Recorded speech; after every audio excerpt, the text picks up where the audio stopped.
Assalamualaikum warahmatullahi wabarakatuh. Oke, Mimin lanjutkan lagi cerita dokter konyol Lee Fugui-nya. Tapi seperti biasa, bantu dulu tekan tombol like dan berkomentar. Tuan dan Nona, terima kasih sudah dan sebelumnya. Gas. Bab 2706 bagian terakhir dari Tanah Suci, 3 hari yang lalu.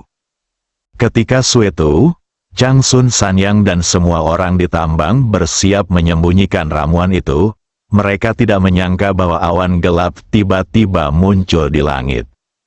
Saat itu, Suetu menyadari ada sesuatu yang salah. Dia segera pergi ke zona pengembangan Sanyang Qianwan untuk menyelidiki situasi bersama cucu tertuanya. Dan orang-orang dikirim ke desa Xiaoxi untuk menjaganya setiap saat. Tetapi yang tidak mereka duga adalah ketika awan hitam menutupi seluruh desa Xiaoxi, mereka mendapati makhluk yang tak terhitung jumlahnya yang belum pernah mereka lihat sebelumnya jatuh langsung dari langit. Lihat situasi ini. Agar aman, Suetu harus mencoba segala cara yang mungkin untuk mengirim Gao Yunru dan yang lainnya ke tambang terlebih dahulu.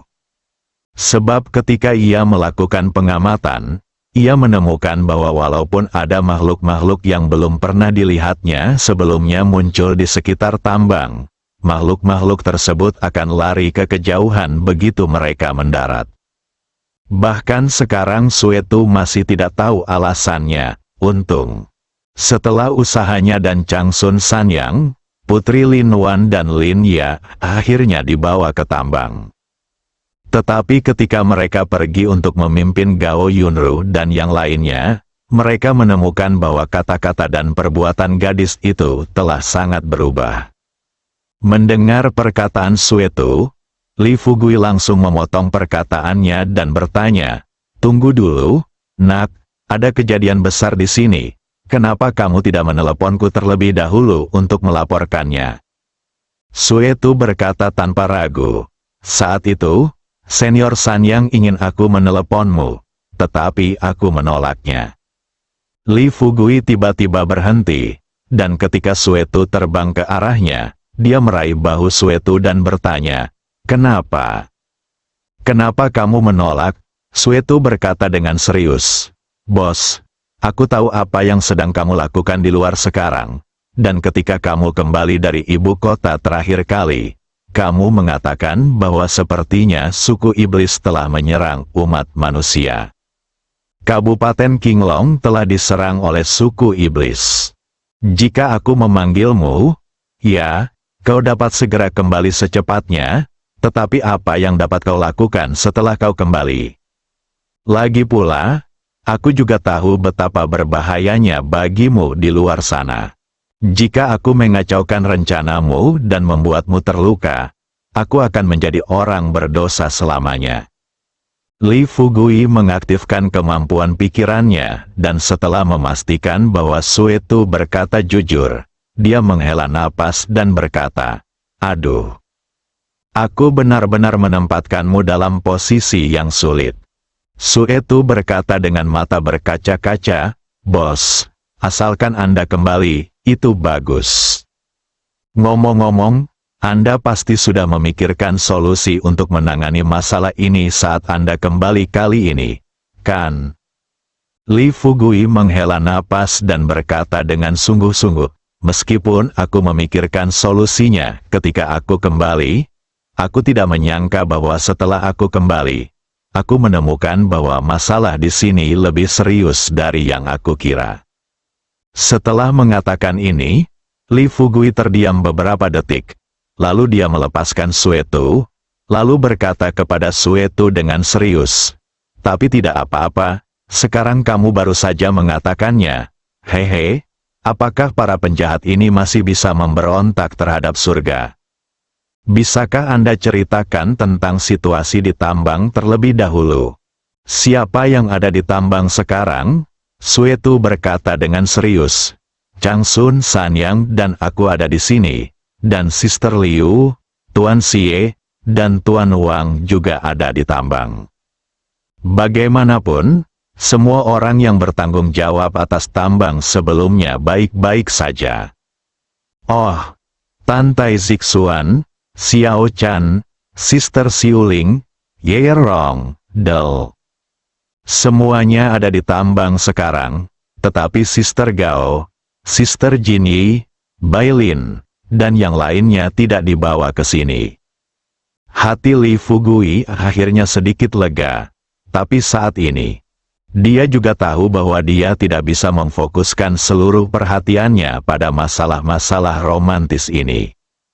Setelah berangsur-angsur tenang, dia tahu bahwa saat dia pergi ke tambang kali ini, selain melihat para wanita yang dibawa ke tambang, dia juga harus mencari tahu mengapa para iblis telah menduduki seluruh kabupaten Qinglong dan mengapa mereka melewati tambang.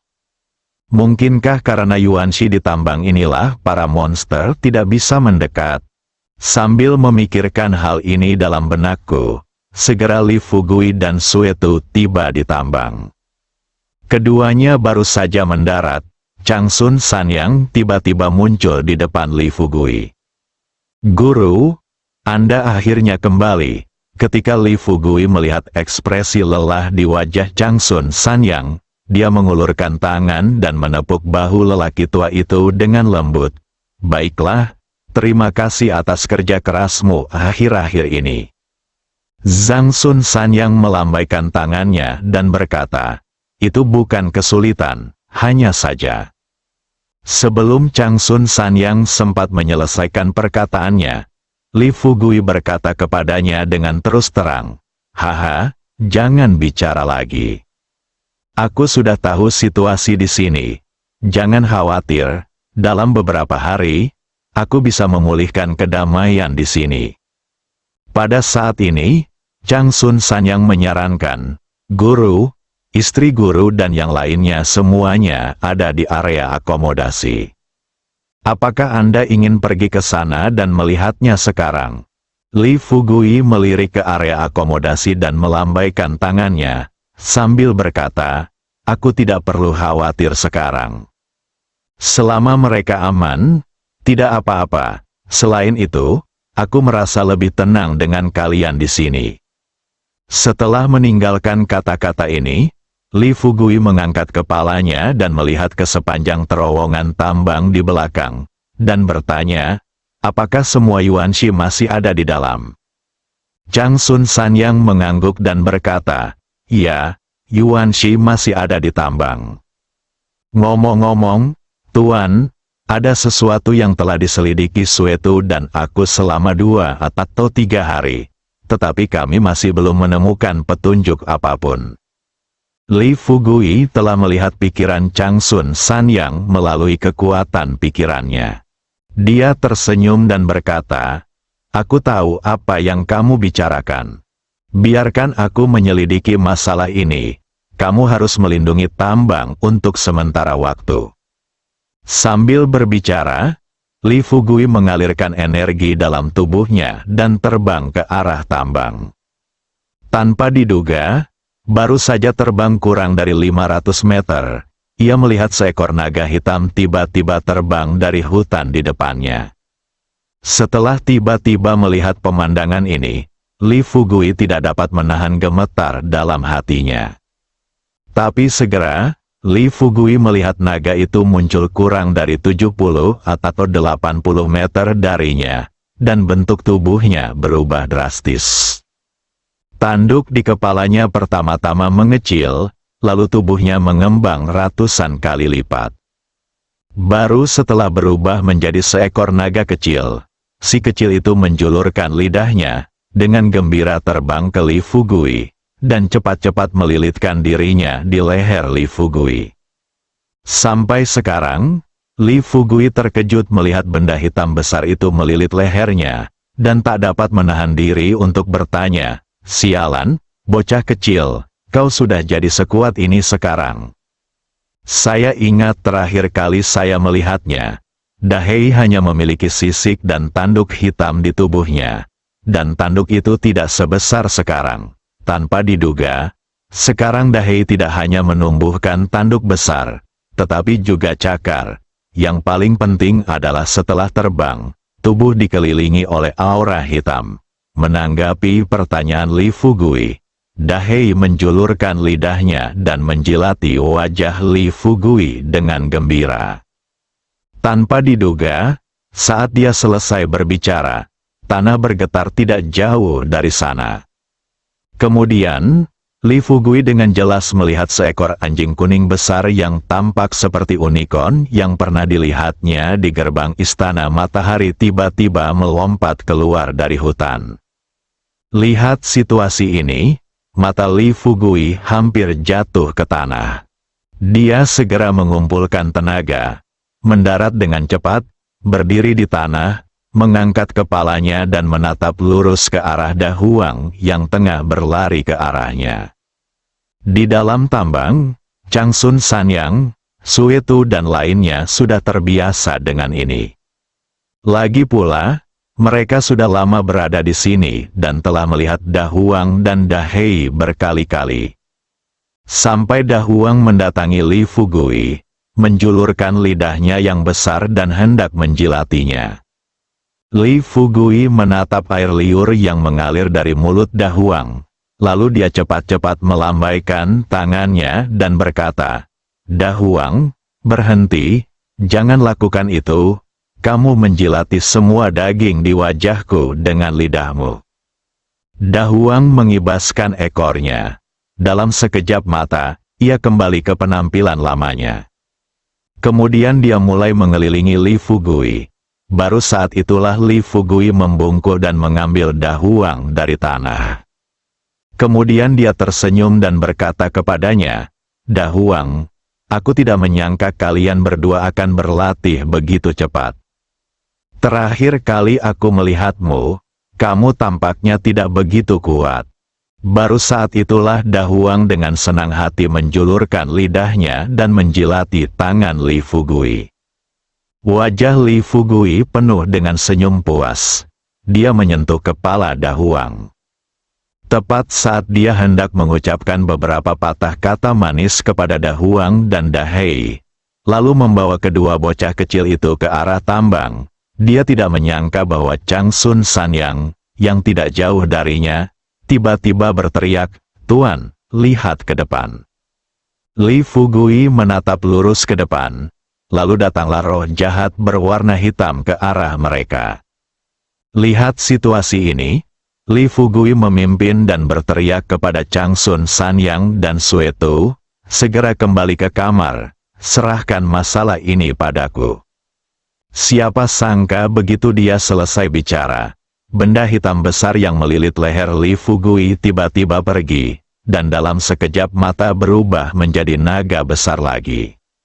Ia membuka mulutnya, mengeluarkan suara gemuruh yang memekakkan telinga, dan dengan cepat menyerbu ke arah roh jahat hitam di depannya. Pada saat ini, Da Huang juga mulai berjuang di tangan Li Fugui. Li Fugui melihat Dahei sudah menerkam, jadi dia segera berteriak, Dahei, hati-hati, di belakang roh-roh jahat ini ada monster dari klan iblis.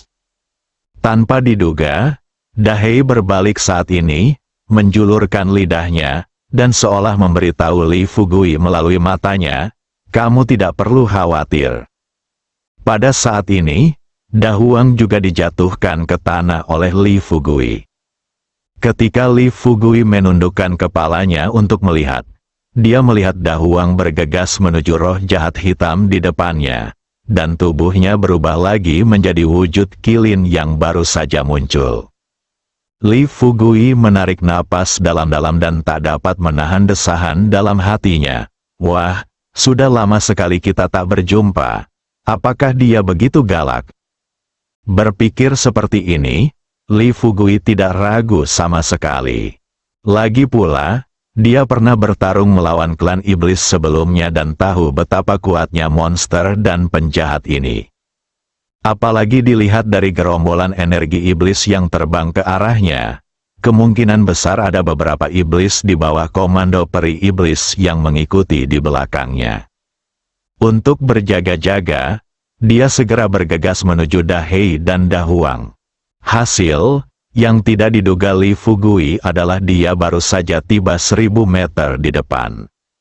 Dahei telah mulai bertarung dengan Da Huang dan monster serta iblis dari klan iblis. Kemudian Dahei membuka mulutnya dan menarik napas dalam-dalam. Monster yang tak terhitung jumlahnya yang baru saja menampakkan wujud asli mereka ditelan oleh Dahei dalam sekali teguk.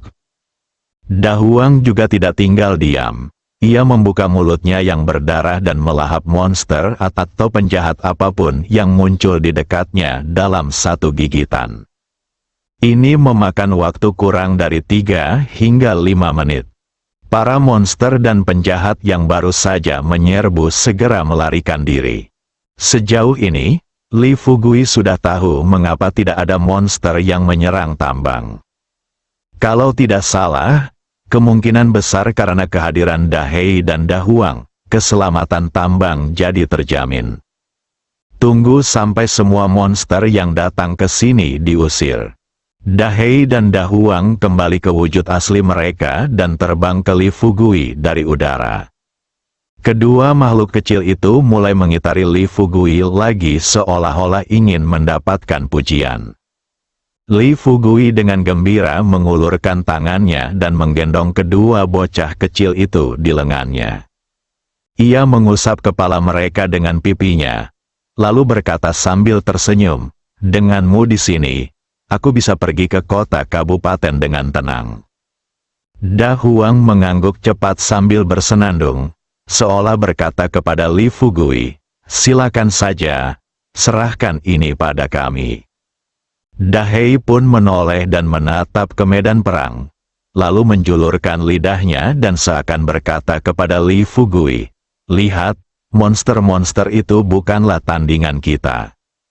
Setelah melihat ekspresi percaya diri dari dua orang kecil itu, Li Fugui tersenyum dan berkata, "Baiklah, baiklah, aku tahu kalian berdua sangat kuat, tetapi kalian juga harus ingat bahwa kali ini, selain para peri, monster, dan penjahat yang baru saja kalian temui, ada juga 7 peri iblis besar yang datang ke Kabupaten Qinglong kita. Jika peri iblis datang ke sini, kau harus datang kepadaku, kan?" Li Fugui mengerti. Meskipun Dahei dan Da Huang terlihat sangat kuat sekarang, pada kenyataannya, jika mereka bersaing dengan peri iblis, mereka masih jauh dari tandingannya. Bagaimana jika kedua anak kecil itu dibunuh oleh para peri iblis dalam upaya mereka melindungi orang-orang di sini? Bukankah dia akan patah hati? Dahei dan Da Huang keduanya petarung berpengalaman. Jadi sebagai tanggapan terhadap instruksi Li Fugui, kedua bocah kecil itu mengangguk setuju. Li Fugui awalnya berencana pergi ke tambang untuk melihat-lihat. Tetapi sekarang, dia sudah melupakan ide itu sepenuhnya. Setelah mengusap kepala kedua bocah kecil itu dengan wajahnya lagi, Li Fugui melepaskannya dan berkata, "Kalian berdua pergi bersembunyi di hutan lebat dulu. Aku akan pergi ke ruang belakang untuk memeriksa dan kemudian pergi ke Kabupaten Qinglong. Jika kalian berdua mendapat masalah, datanglah temui aku di Hotel Qinglong di Kabupaten Qinglong." Li Fugui awalnya berencana untuk menyelidiki dengan cepat mengapa setan tidak menyerbu tambang, dan kemudian memutuskan berdasarkan waktu apakah akan pergi dan menemui Suster Liu, Lin Wan, Lin Ya, dan gadis-gadis lainnya. Tapi sekarang, alasannya telah ditemukan. Melihat masih pagi, dia bergegas menuju area akomodasi tempat Lin Wan dan Lin Ya berada. Tiba di area akomodasi, saat aku memasuki gedung berlantai 2 itu, aku melihat sepasang mata di hadapanku, menatapku dengan air mata di mata mereka. Setelah melihat sekeliling pada semua orang yang hadir, mata Li Fugui dipenuhi air mata, dan dia membungkuk kepada Suster Liu, Lin Wan, Tantai Zixuan, lelaki tua dari keluarga Xie dan orang lain yang hadir. Pada saat ini, lelaki tua dari keluarga Xie bergegas ke Li Fugui dalam 2 langkah, dan buru-buru mendukung Li Fugui, terisak-isak dan berkata, "Apa yang kamu lakukan? Bagaimana kami bisa membiarkanmu tunduk kepada kami? Li Fugui tidak menjelaskan, tetapi memaksakan senyum di wajahnya dan berkata kepada semua orang, "Jangan khawatir, saya akan segera membawa semua orang keluar dari bahaya." Bersambung.